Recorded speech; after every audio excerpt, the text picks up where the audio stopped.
नमस्कार, मैं दीपक शर्मा और मेरे YouTube मंच पर आपका स्वागत। दोस्तों, प्रधानमंत्री बनने की हसरत कोई भी नेता पाल सकता है। अब जैसे ये साहब हैं केसीआर के चंद्रशेखर राव, तेलंगाना के मुख्यमंत्री, इन्होंने प्रधानमंत्री बनने के सपने को लेकर अपनी पार्टी का नाम ही बदल दिया। तेलंगाना राष्ट्रीय समिति से भारत राष्ट्रीय समिति, टीआरएस से बीआरएस। एक और साहब देखिए, केजरीवाल साहब, ये चाहते हैं कि 2024 में पूरे मुल्क में, देश में ही झाड़ू चलाते हैं। और अपनी दीदी ममता बनर्जी ये चाहती हैं कि कोलकाता से सीधे छलांग 24 में दिल्ली तक लगा दी जाए। अब मैंने पहले भी कहा कि हसरतें कोई भी पाल सकता है, लेकिन आज हम हसरतों की बात नहीं करेंगे। आज बात होगी हकीकत की, कि हकीकत में जमीन पर किसके पास कुवत है जो मोदी के रथ को रोकते हैं। अब कोशिश तो राहुल गांधी कर रहे हैं, भारत जोड़ो यात्रा निकाल के, भीड़ भी आ रही है, छवि भी बदली है उन्होंने। और एक कोशिश महाराष्ट्र में हो रही है, छत्रप नेता शरद पवार उद्धव ठाकरे के साथ मिलकर मशाल जला रहे हैं शिवाजी की तरह। दक्षिण भारत में भी कोशिश है, चाहे वो स्टालिन कह लीजिए, या केरल में कोशिश हो रही है, बाकी जगह हो रही है। लेकिन एक कोशिश उत्तर भारत में भी हो रही है। वो मैदान जो मोदी का सबसे बड़ा मैदान है और सबसे बड़ी जीत या जीत का सेहरा जिस मैदान से मोदी ने पहना है, उसी मैदान पर एक कोशिश और हो रही है। वो जो कोशिश कर रहे हैं वो ये साहब है। दोस्तों, अगर नीतीश कुमार और उनके साथ ये चार नौजवान मिल जाएं, जी हाँ, नीतीश के साथ हेमंत सोरेन, तेजस्वी, अखिलेश और जयंत, हिंदी हार्टलैंड में, हिंदी पट्टी में, काउ बेल्ट में, जहां से मोदी जी ने मैदान मार दिया था पिछली बार, अगर ये चार नौजवान, या यूं कह लें 5 पांडव, जिसमें युधिष्ठिर की भूमिका में नीतीश कुमार हो, अगर ये मिलते हैं और आगे बढ़ते हैं, क्योंकि इनके बारे में मैं एक चीज कहना चाहूंगा कि ज्यादातर ओबीसी नेता हैं, आदिवासी का भी एक कॉम्बिनेशन है और ओबीसी का भी कॉम्बिनेशन है, वोट बैंक भी है, साथ में मुस्लिम्स भी हैं, बहुतों के पास दलित की भी ताकत है, और कुछ की इमेज एंटी हिंदू बिल्कुल भी नहीं है। तो समीकरण एक जगह फिट हो रहे हैं, सबके पास अपना अपना इलाका है, परफॉर्मेंस दी है, कोई मुख्यमंत्री रह चुका है, कोई मुख्यमंत्री बनने जा रहा है, कोई 2-2 बार का मुख्यमंत्री है, और सबसे बड़ी बात ये, सबके सब समाजवादी धारा के, सबके सब आप कह सकते हैं लोहिया के चेले। तो ये अगर रथ चला 5 पांडवों का, तो बस समझ लीजिए शामत किसकी आने वाली है। अब दोस्तों, आज मैंने पहले भी कहा था कि आज जिस खबर का खुलासा कर रहा हूं, या जो आपके सामने रख रहा हूं, हसरतों पे बात नहीं, हकीकत पे बात, कुव्वत पे बात, कि किसमें दम है, किसमें क्षमता है, पोटेंशियल है उस रथ को रोकने के लिए। इसीलिए नीतीश कुमार और इन 4 नौजवानों की मैं बात कर रहा था। मैं उस पर आऊंगा, लेकिन पहले जरा एक बार नीतीश और नरेंद्र को देख तो लें कि तराजू पर कौन भारी है, कौन हल्का है। तो एक बार एक कंपैरिजन कर लेते हैं, क्योंकि लोग कहते हैं कि साहब मोदी को एक ऐसा आदमी सामने हो जो अच्छा ओरेटर हो, फिर कोई कह देता है कि नहीं साहब, एक ऐसा आदमी मोदी को हरा सकता है जो निष्कलंक हो, फिर कोई ऐसा आदमी हो जिसमें तजुर्बा हो। तो ये जरा एक बार कंपैरिजन कर लें, मुश्किल से 30 सेकंड लगेंगे। तो पहला लेते हैं ईमानदारी, और ईमानदारी के मामले में जहां मोदी जी पे तमाम आरोप लगे, और जब अडानी और अंबानी साथ में, तो छोड़िए, फिर इस पर बात नहीं की जाए। लेकिन आज तक के करियर में नीतीश कुमार को कोई ये नहीं कह पाया कि किसी धन्ना सेठ की गुलामी नीतीश कुमार कर रहे थे, या नीतीश कुमार कहीं रिश्वत लेते पकड़े गए थे, या उन्होंने कभी पैसे की बात की। निष्कलंक पूरे देश में अगर कोई है इस वक्त जिस पर उंगली नहीं उठाई जा सकती, मोदी भी नहीं उठा सकते, वो यही बंदा है नीतीश कुमार। ईमानदारी में 24 कैरेट, जिसको कभी अडवाणी और अटल बिहारी वाजपेयी ने सर्टिफिकेट दिया था सत्यनिष्ठा का। अनुभव की अगर हम बात करते हैं, तो अनुभव में मुझे लगता है कि मोदी जी से कहीं पहले, जब मोदी जी एड़ी घिस रहे थे बीजेपी के मुख्यालय में, उस वक्त नीतीश कुमार रेल मंत्री थे।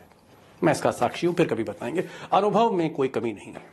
और प्रशासन की जहां तक बात है, मोदी को तो हाई जीडीपी का गुजरात मिला और विकास आपने देख लिया, लेकिन नीतीश कुमार जिस बिहार में थे वहां ऐसा कोई हिंदुस्तान का डॉन नहीं था जो AK-47 नहीं चला रहा था। उसको अपराध मुक्त, संगठित अपराध मुक्त, ऑर्गेनाइज क्राइम मुक्त किया, महिलाओं का दर्जा बढ़ाया, कोशिश कर रहे हैं। बीमारू राज्य है, प्रशासन की क्षमता है, एक ही चीज की कमी है, माल की।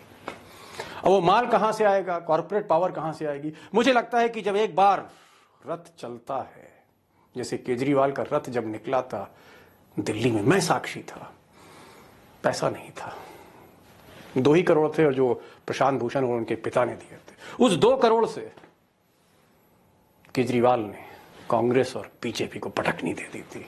तो पैसे का अगर मायने नहीं, अगर जनता आपके साथ है तो कॉर्पोरेट पावर के कोई मतलब नहीं है। भले ही आज उनके पास पैसे की, दौलत का खजाना नहीं नीतीश कुमार के पास, लेकिन हां, अगर वो चाहें तो आगे बढ़कर मोदी का रथ रोक सकते। इसी पर हम बात करने जा रहे हैं कि जो 4 नौजवान हैं कैसे साथ देंगे नीतीश कुमार का। अब दोस्तों एक तस्वीर और देख लीजिए इससे पहले कि मैं असली कहानी पर बढ़ूं। और ये जो तस्वीर है यही दरअसल DNA है, यही दरअसल वो रिपोर्ट है या रिपोर्ट कार्ड है जिस पर फैसला होगा कि 2024 मोदी को मिलेगा या नहीं मिलेगा। तो ये गणित हम देख लें। उत्तर प्रदेश, बिहार और झारखंड, उत्तर प्रदेश में 80 सीट, बिहार में 40 सीट, झारखंड में 14 सीट, कुल मिला के 134 सीट, 134। और एनडीए ने, मोदी जी ने पिछली बार नीतीश कुमार को तोड़ के रामविलास पासवान के साथ मिलकर एक ऐसा समीकरण जादुई बना दिया बिहार में कि 40 में से 39 ले गए, स्वीप कर दिया बिहार।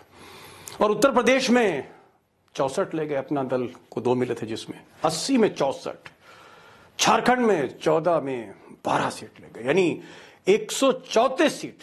ये जो मेन काउ बेल्ट है, 134 में से 115 सीट, 115। जीत का सेहरा इसी इलाके से मोदी के सर पर आया। अब दोस्तों पिछली बार 134 में से 115 सीटें इसी इलाके से मोदी जी ने जीती थी। और इस पर बातचीत में ग्राउंड जीरो से करूंगा, बिहार से, और इसको हम डिटेल में मैं समझाने की कोशिश करूंगा। लेकिन पहले देखते हैं कि ये जो नया समीकरण है या राजनीति का ये जो नया रथ सजेगा, इसका असर कितना होगा, और क्या वाकई ये जो 4 नौजवान हैं, युवा तुर्क हैं, ये साथ में आएंगे, और आएंगे तो क्यों आएंगे। और उसके लिए मुझे लगता है कि आप अगर ये एक ग्राफिक्स देखें, उम्र का एक बहुत बड़ा फर्क होता है, एक उम्र का एक बहुत बड़ा लिहाज होता है, उसके मायने होते हैं। और यहां अगर आप देखेंगे, वाकई युधिष्ठिर की भूमिका में है नीतीश कुमार। 71 साल की उम्र है, अपनी अंतिम पारी खेल रहे हैं, खुलकर खेल रहे हैं, और किसी तरह से इस फर्स्ट जनरेशन के नेता और सेकंड जनरेशन के जो नेता हैं, बिल्कुल भी किसी तरह का टकराव नहीं है, महत्वाकांक्षाओं का कोई टकराव नहीं है। अगर आप देखें, अखिलेश बहुत छोटे हैं, बेटे के बराबर हैं नीतीश कुमार के, 49 ईयर्स हैं, हेमंत सोरेन 47 साल के हैं, जयंत चौधरी 44 साल के हैं, तेजस्वी यादव 33 साल के। और नीतीश पहले ही कह चुके हैं कि अब सारा राजपाट बिहार का जो है तेजस्वी चलाएंगे। यानी कुल मिलाकर अंतिम साल है उनके पास 2023 का, जो तय कर देगा कि नीतीश क्या करने जा रहे हैं। उसके बाद आपको मालूम ही है कि उन्होंने खुद कह दिया है कि आगे की पारी तेजस्वी खेलेंगे। अब ये जो एक जबरदस्त समीकरण है, सबसे बड़ी चीज यह है कि तेजस्वी उनके साथ हैं, और तेजस्वी के रिश्तेदार अखिलेश यादव बहुत सम्मान करते हैं, बहुत ज्यादा सम्मान है नीतीश कुमार का। और नीतीश गए भी थे इटावा, जब उनके पिता मुलायम सिंह यादव का देहांत हुआ था, बैठे थे, साथ में बात हुई थी। जब फोन करें अखिलेश लाइन पर होते हैं नीतीश के फोन पर। हेमंत सोरेन के पिताजी से भी अच्छे संबंध, हेमंत सोरेन से भी अच्छे संबंध, किसी तरह का कोई टकराव नहीं, टेरिटरी का कोई डिस्प्यूट नहीं। वो बिहार में है, वो झारखंड में है।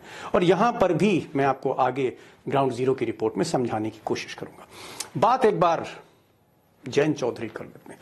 अब जयंत चौधरी ने जिस तरह इस बार उत्तर प्रदेश में खतौली का उपचुनाव जीता, जहां बीजेपी के हर बड़े नेता थे, जहां पर एक आप कह सकते हैं इसको प्रतिष्ठा का प्रश्न बना लिया था योगी आदित्यनाथ ने, लेकिन जिस तरह से जयंत ने पटकनी दी बीजेपी को खतौली में, एक नए तरह का जयंत चौधरी हम देखते हैं, अपने पिता से बिल्कुल अलग। यूं कह लीजिए कि चौधरी चरण सिंह की छाप दिखती है जयंत में। और जयंत धीरे धीरे टिकैत के साथ मिलकर जो वहां समीकरण बना रहे हैं, बीजेपी के लिए मुसीबत बन गया। और जयंत की वजह से बीजेपी का जो अध्यक्ष है वो भी पश्चिम का है, संगठन महामंत्री जो बीजेपी का है यूपी में वो भी पश्चिम का है, फिर भी खतौली निकाल के ले गए। तो जयंत एक उभरते नेता हैं और जयंत उसी सोशलिस्ट धारा से हैं जिससे नीतीश है। तो यहां पर सोच का, विचार का, पृष्ठभूमि का कहीं भी कोई भी भेदभाव नहीं है, सेम डीएनए है।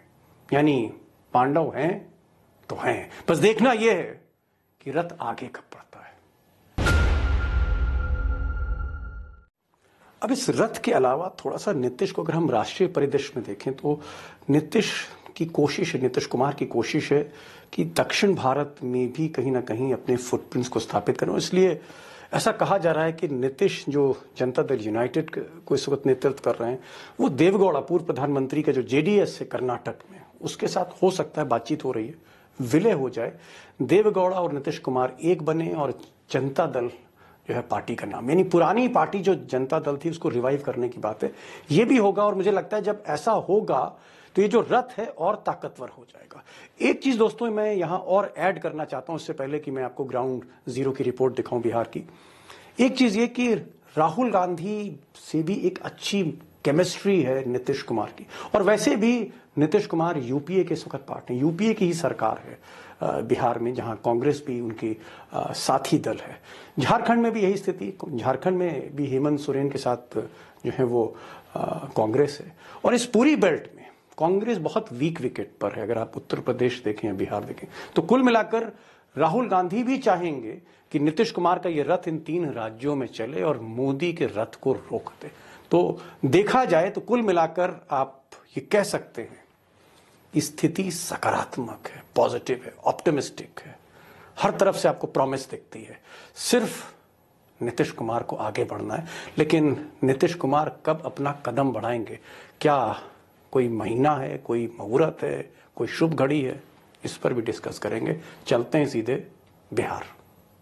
अभिषेक जी, जो राजनीति लग रही है, दिख रही है और थोड़ी थोड़ी समझ में आ रही है, उत्तर भारत में जिस तरह से अगर हम इस वक्त नीतीश कुमार को देखते हैं, नीतीश कुमार के साथ तेजस्वी हैं, नीतीश कुमार के साथ अखिलेश हैं, लेकिन अगर हेमंत सोरेन भी उनके साथ जुड़ जाए, उनके साथ जयंत चौधरी भी जुड़ जाए, तो फिर झारखंड, बिहार और उत्तर प्रदेश, ये जो 3 राज्य हैं, आप कह सकते हैं कि प्रबल संभावना है कि बीजेपी को रोकने में या बीजेपी या मोदी जी की हसरतों पर पानी फेरने की जगह अगर नीतीश के साथ ये सेकंड जनरेशन के 4 चेहरे आ जाए, बहुत कुछ हो सकता है। क्या ऐसी संभावना आपको दिखती है? बिहार, यूपी और झारखंड की जो सामाजिक परिस्थितियां हैं वो कमोबेश एक जैसी हैं, और उन परिस्थितियों में नीतीश कुमार का चेहरा सबसे क्रेडिबल चेहरा है। उस चेहरे के साथ 4 युवा तुर्क जिनका जिक्र आप कर रहे हैं, तेजस्वी यादव उनके साथ सरकार चला रहे हैं, हेमंत सोरेन उनके साथ एक गठबंधन में है, अखिलेश यादव और जयंत चौधरी उनकी पूर्व पार्टी से ताल्लुक रखते हैं और अब एक नजदीकी संबंध को निभाने के लिए आतुर दिख रहे हैं। उन परिस्थितियों में आप ये कह सकते हैं कि 134 में 90 लोकसभा सीटें जो अकेले 2019 में भारतीय जनता पार्टी के हाथ लगी थी, उन 90 में बहुत बड़ा डेंट लगने की संभावना है, क्योंकि हर मोर्चे पे वो नरेंद्र मोदी की काट के तौर पर सामने आते हैं।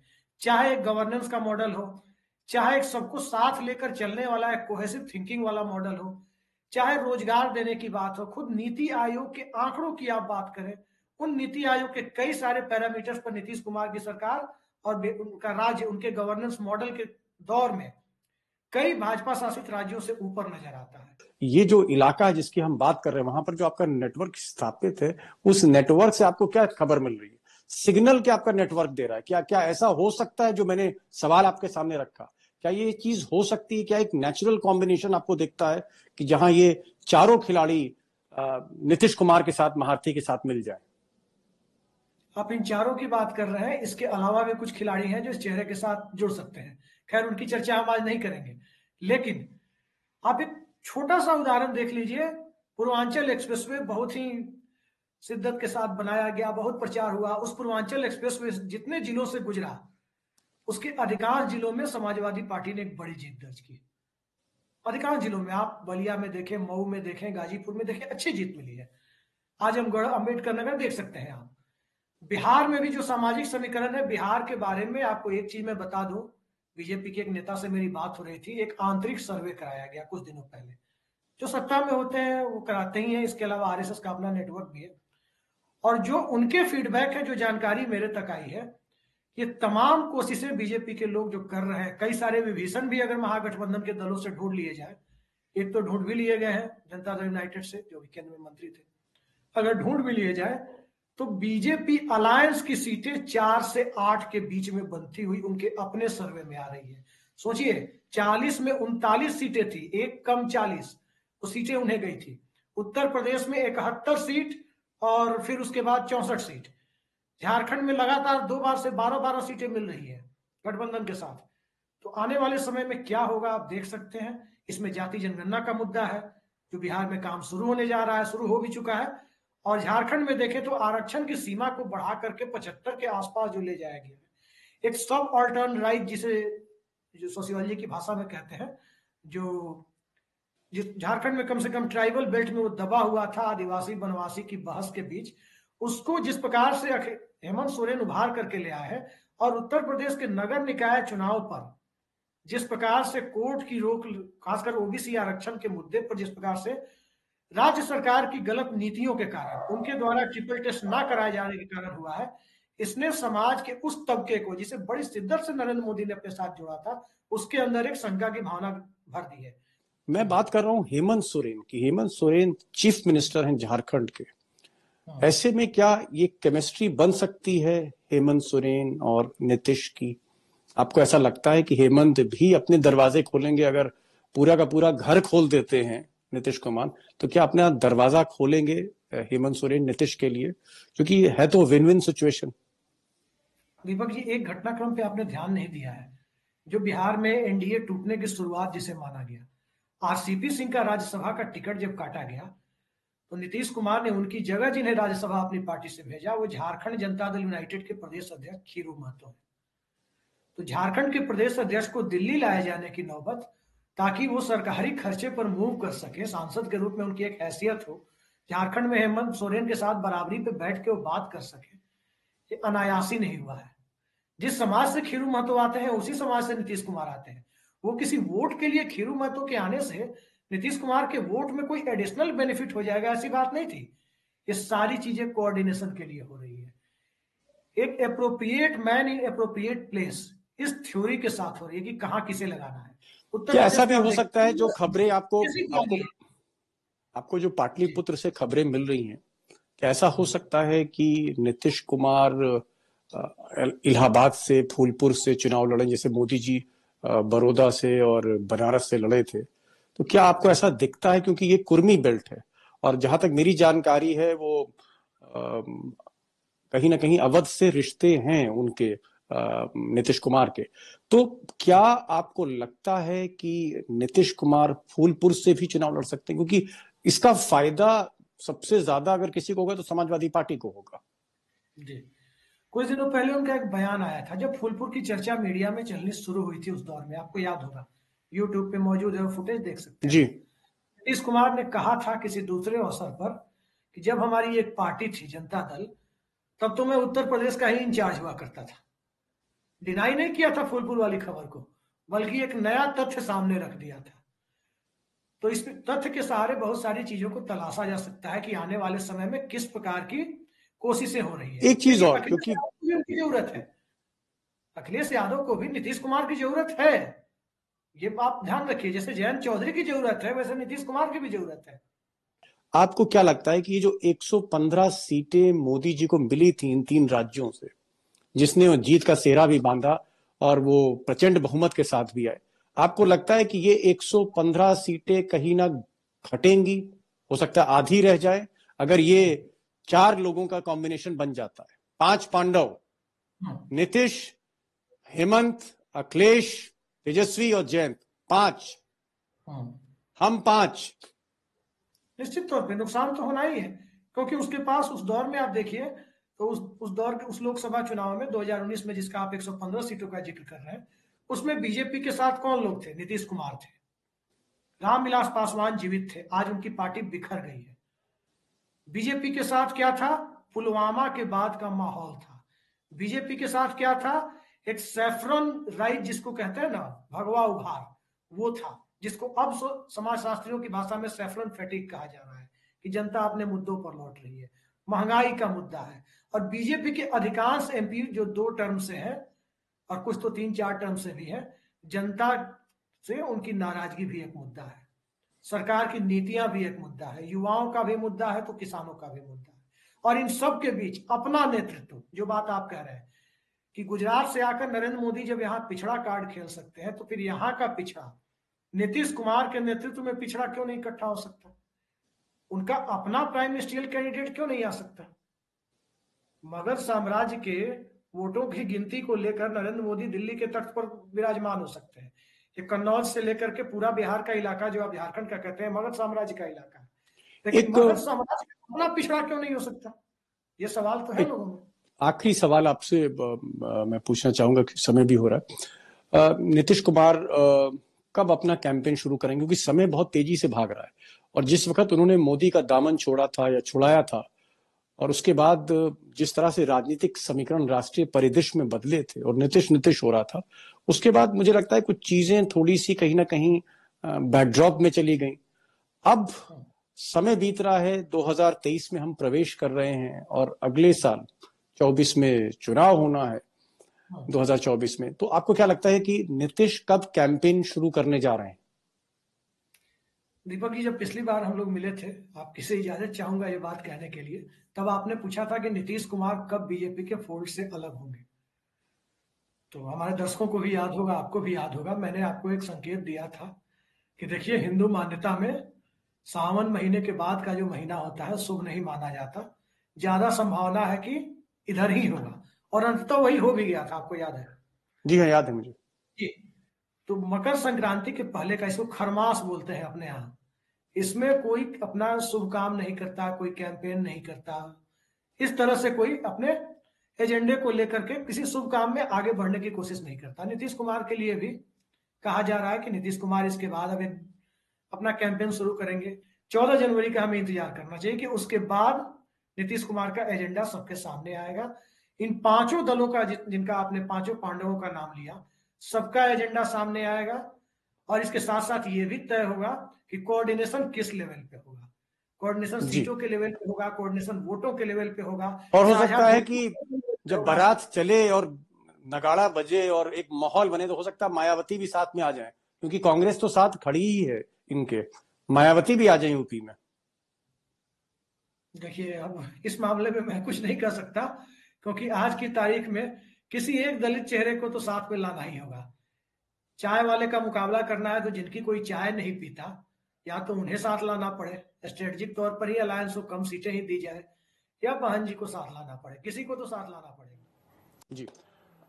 अब दोस्तों, भाजपा के जो चाणक्य हैं अमित शाह, उनकी कोशिश रहेगी ये जो 5 पांडव की मैं बात कर रहा हूं, इस रथ का कोई ना कोई पहिया निकालने, चाहे ईडी की मदद लेनी पड़े, चाहे इनकम टैक्स की मदद लेनी पड़े, छापे डलवाने पड़े, कहीं सोरेन को घेरने की कोशिश, कहीं तेजस्वी को घेरने की कोशिश, ये सब अमित शाह करेंगे। लेकिन मुझे लगता नहीं है कि ये जो युवा तुर्कों की जो फौज है, ये चारों ही नौजवान, इनके पास अनुभव है, क्षमता है, कुव्वत है, और लगातार ये मोदी से भिड़े हुए हैं, इतनी जल्दी झुकने वाले नहीं है। लेकिन अगर ये कामयाब हुए, ये सफल हुए, जो पोटेंशियल है इनमें नीतीश के नेतृत्व में, तो हो सकता है कि मोदी जी 115 से अगर कहीं उनको 50 सीट का भी नुकसान हो गया, तो फिर बीजेपी सरकार नहीं बना सकती, और ऐसी स्थिति में नीतीश एक ताकत की तरह इमर्ज हो सकते हैं। और अगर उनको कर्नाटक से कुछ सीटें मिल जाएं, कुछ सीटें चौटाला हरियाणा से दे दें, तो आप कह सकते हैं कि कांग्रेस के साथ साथ नीतीश एक ऐसा समीकरण बना सकते हैं जहां मजबूरन नवीन पटनायक हो, केसीआर हो, स्टालिन हो, या फिर ममता हो, सबको साथ आना ही पड़ेगा। और शरद पवार और सीताराम येचुरी ने वैसे भी कहा था कि अपने अपने इलाके में मोदी के रथ को रोकिए, और उसके बाद पोस्ट पोल अलायंस में हम एक हो जाएंगे। और मुझे भी ऐसे ही लग रहा है, कहीं ना कहीं जो शरद पवार या येचुरी साहब का मानना है कि चुनाव के बाद जो गिनती आएगी वो बहुत कुछ डिसाइड करेगी। तो देखते हैं। बहरहाल ये जो मेरी सीरीज है उस पर मैं आपके कमेंट जरूर चाहूंगा और मैं चाहूंगा कि आप अपने कमेंट्स और आइडियाज दिखें। मेरी कोशिश रहेगी कि मैं आपको अपडेट करता रहूं। ये एक ऐसी संभावना है जो तमाम संभावनाओं को जन्म देती है और राजनीति संभावनाओं का ही खेल है।